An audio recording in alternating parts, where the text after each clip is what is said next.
You could, what do you mean? You said it's sort of like all right out that way. No. What an A heavy rescue brings Jethro to his knees. It felt like I got hit by a brick wall and I thought I was going to drop unconscious on the sand right there. Afternoon rain gives lifeguards relief from crowds. But Jethro needs more relief than just a change in the weather. I had a serious ear infection. I get it quite commonly and it never really affects me too much, and that's why I was like, yeah, I'll be sweet to work.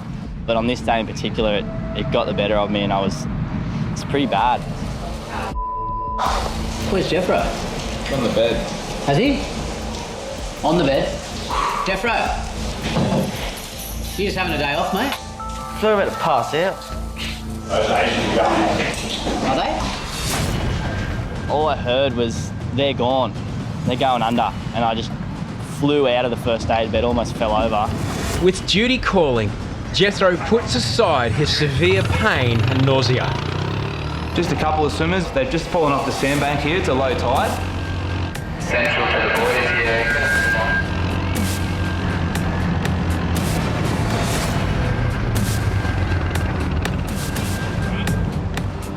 Went as hard as I could, just not even looking where the swimmers were, just completely focusing on the shore break, and probably the fastest I've ever moved.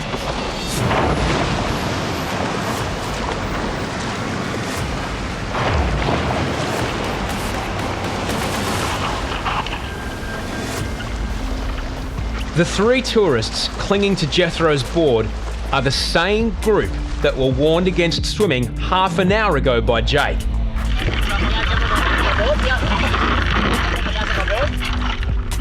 Chow narrowly missed being rescued for the second time today. It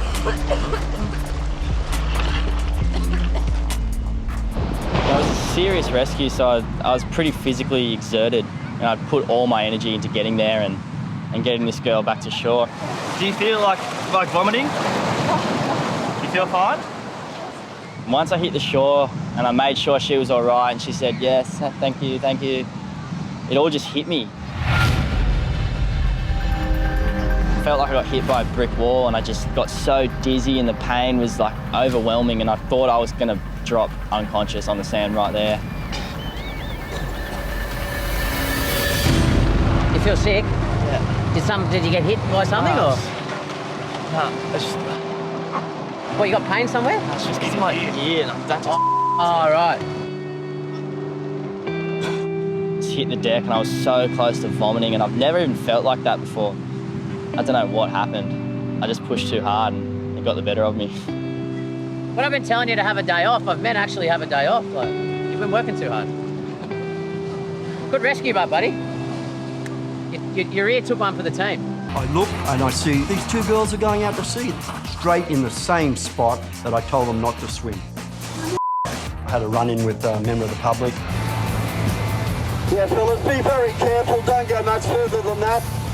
Stay in close. It's really not a swimming area. It's a board riding area. Thank you. H is from that era. I think they call it the School of Hard Knocks. I'm not cute. I've never been cute, mate. In this job, the hardest thing for me is keeping my cool. Back to the beach, mate. Do not swim here. Just come straight back to the beach. See the sign on the beach? Do not swim here. I explained to him that it was a dangerous current, do not swim here. You go out on that bank, next minute you're in the hole, you'll be out to sea. And I said, look, you know what we call this place? Backpacker's Rip. And they all laughed. I said, don't swim here. Go up on the sandbank, 50 metres up here.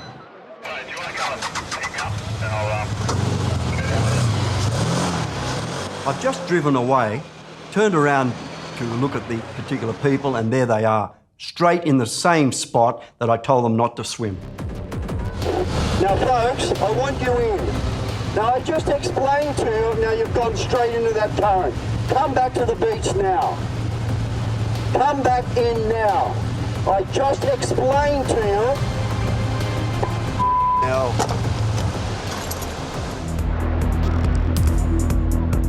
H is heading in now for the chick and backpackers. I'm ducking under waves, and I see one of them being picked up by a girl on a board. And then behind her, I could see her friend with no assistance. There's 2 or 3 foot swell out there. H has been on the megaphone to these people for the last 10 minutes and they ignored him, and 2 of them had to be rescued.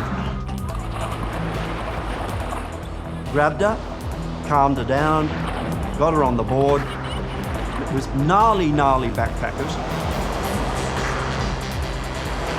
Well, I get back to the beach and I'm trying to be on top of it, but the tourist bull, the horns are up and I'm livid. You could, what do you mean? You said it's sort of like all right out that way. No. I told you not to go anywhere near that. Leave the side. Hey, what's happening? He's losing it down there. Have a word to him. I think he's over there. What an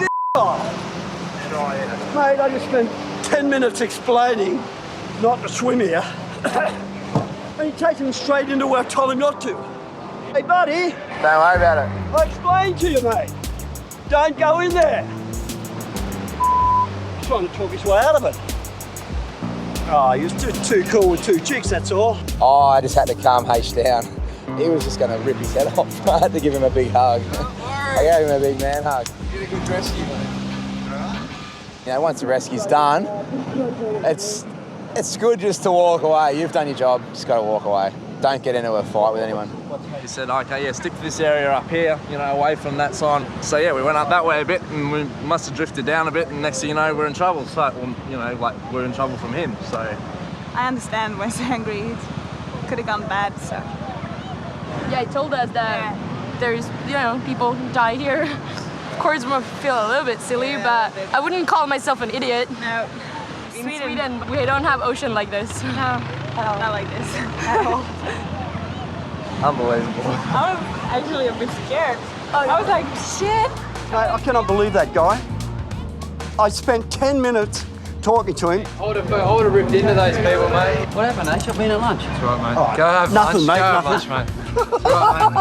It's all right. It's all right. We're in the new year, mate. Go enjoy your lunch and go settle down, have something to eat. Right, mate. Have a bowl of rice.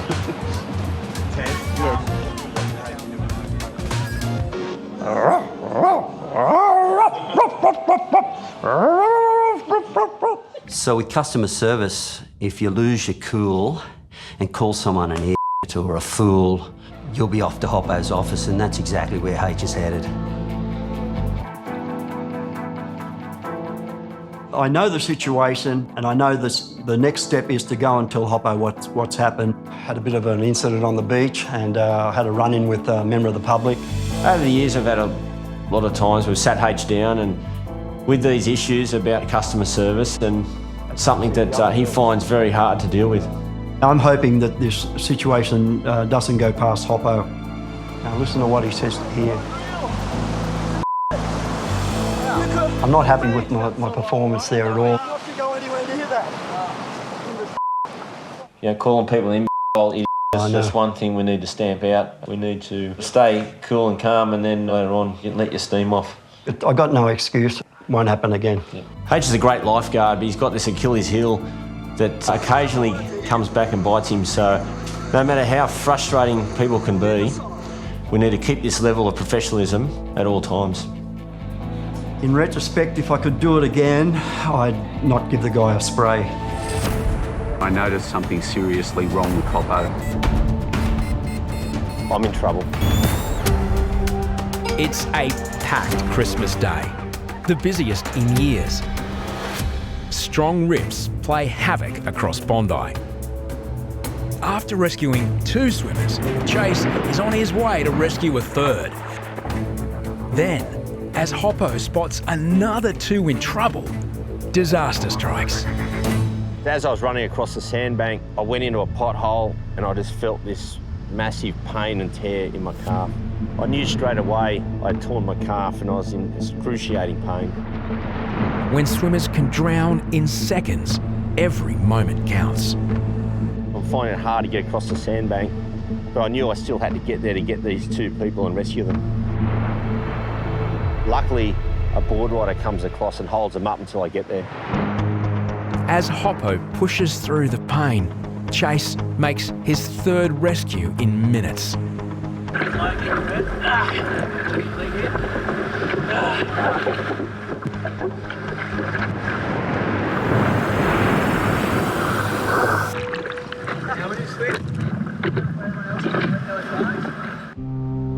The pain at this point is probably about an 8 out of 10, and I'm really struggling.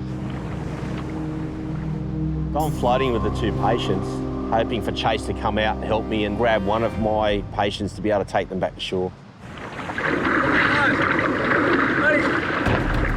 I see that Hoppo's out there, but I knew something was up just because he's taken so long. That moment I knew I was like, gonna have to go back out here. Chase is not only helping rescue the two swimmers, he's now rescuing his boss. Rescuing another lifeguard is quite an ironic situation that I'm definitely not used to. I didn't know what I was in for.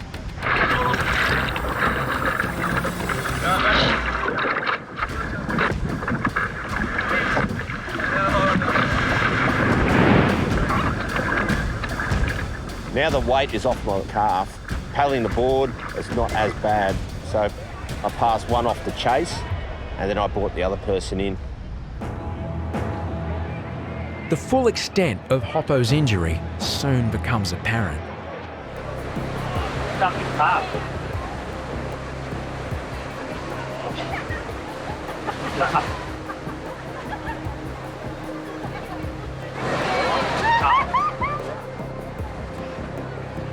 I was running to get those two, I got to sit a pothole and dump a calf. Still it's all tear. I want to go up. There are an estimated 30,000 people on the beach. And now lifeguards are one man down. Being a big day on Christmas Day and halfway through it to have our main man Hoppo go down was pretty devastating for the rest of us. It's like the worst thing you could ask for, especially with Hoppo, who's our most experienced lifeguard. I guess he's going to still be good eyes up in the tower, but we could definitely do with his water skills and knowledge on the edge of the water.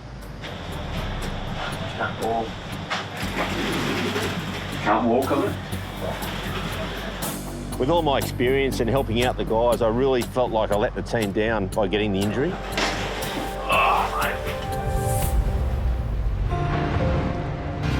What has Harrison spotted in the water?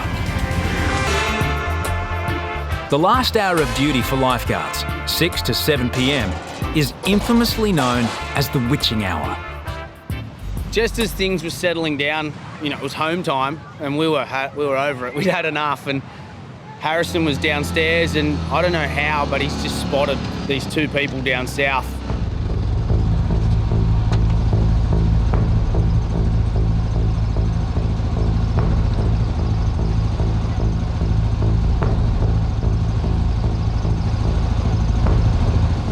Are there two heads, Whippet? Are there two heads off that back and that rip in that corner?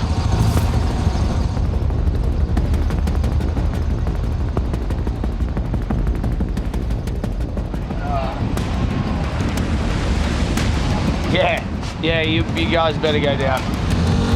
The distance from the tower to the south corner is 500 metres. Yeah, Whippet to boys in the Rhino, you're gonna just go. Definitely one, probably might as well both go. There's three of them out there. Yeah, copy, man. How's it going? The swimmers have drifted 200 metres offshore. Harrison and Ryan dig deep for the paddle. It was a really long paddle out, and I kept on looking up, and I felt like I wasn't even halfway yet. I had to put my head down, just keep paddling, keep paddling. You're flying down there, you know, they're seeing all these different people drowning, and you've got to make a decision, who do I need to go to first, and it does get the heart rate up.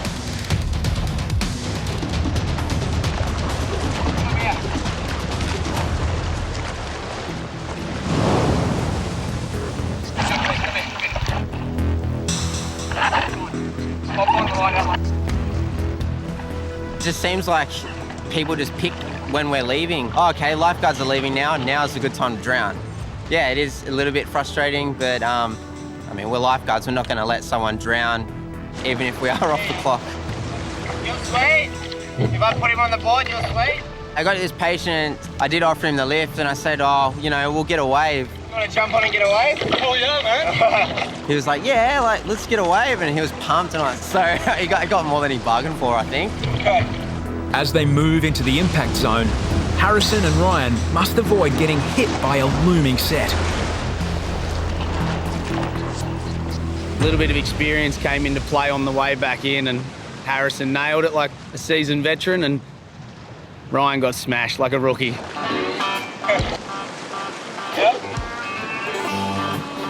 No. Ah!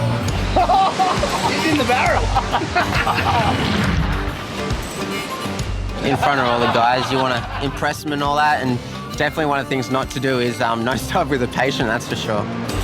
It's all good. Just keep going that way, towards that way.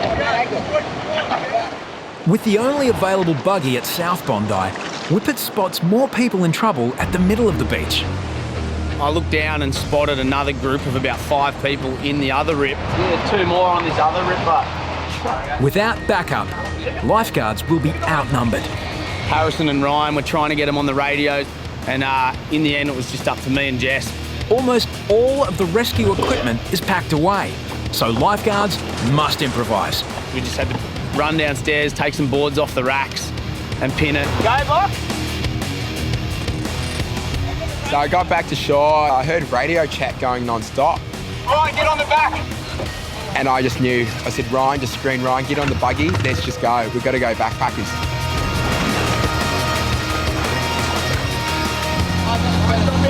Stop here.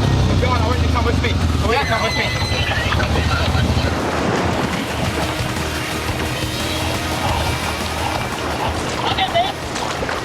All right. They came from one side, me and Jess were coming, so in the end there was 4 lifeguards on boards, which is pretty rare, but it was after closing time. So there was, you know, we're all in the one spot. Get out the back. Look at me. All right.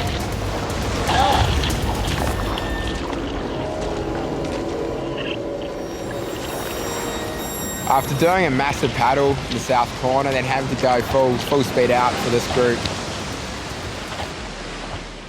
I just gave up. Put my head on the board and was like, oh, no more.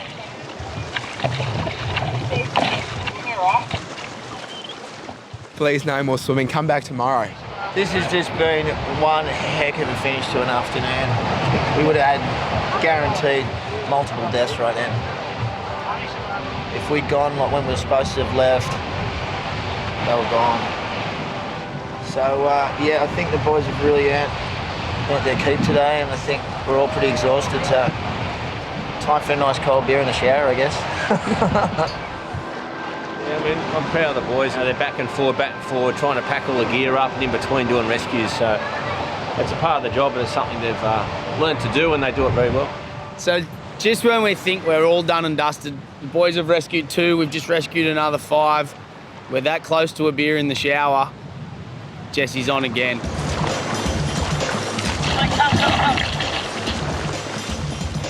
I seen a guy like 300 metres further out, and like, obviously I can back myself, but I just, you know, I know how fit Ryan is. I was like, brother, you're coming with me, mate, let's go.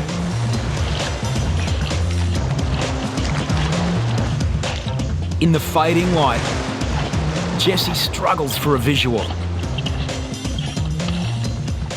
We both paddled out and he was so far out, and actually it was the same bloke I'd rescued about 15 minutes earlier that wanted to get a wave. The man got dumped by Ryan earlier. Now on board with Jesse, he gets a second chance at catching a wave at Bondi.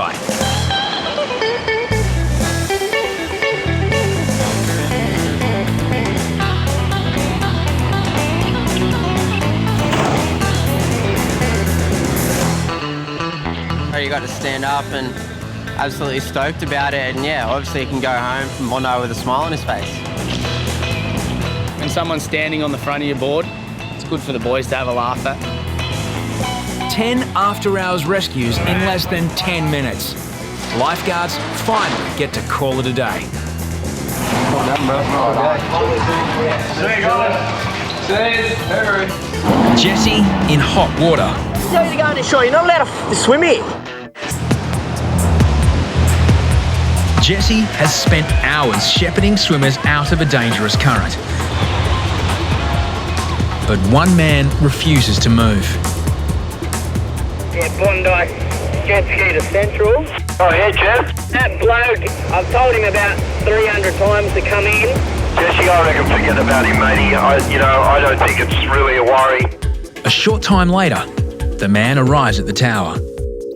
Circling the stroke over the top of me there, and when I duck for a way, I come up, I then get a mouthful of his just wash. I'm so sorry if there was a sorry on your behalf. It wasn't not. I'm so sorry, and mate, thank you so much for coming up.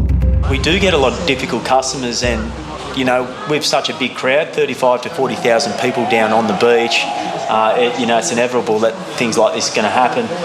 You know, I backed Jess. I did apologise to the guy. So what happened, Jess? Well, I was over near the flags, and then he was swimming by himself, and I go, look, mate, you can swim decent, Look, there's thousands of people in the water. I can't keep dealing with you. Help us out, We're here, been on the jet ski for the last 4 hours. Good swimmers should always lead by example. I knew Jess was doing his best out there. He's pulled in probably 30 or 40 people alone in the last hour. Gonzo's, he's not working today. He's out there having a paddle. He's backed Jess 100%. He said the guy's an absolute nightmare. On days like this, it's really hard. There's so many people on the beach, and he's taking up his time trying to get that guy out of the water. And he was just being a pain in the arse. I've still got probably 6,000 people out there in the water that I've got to watch. So they're my priority right now, not him.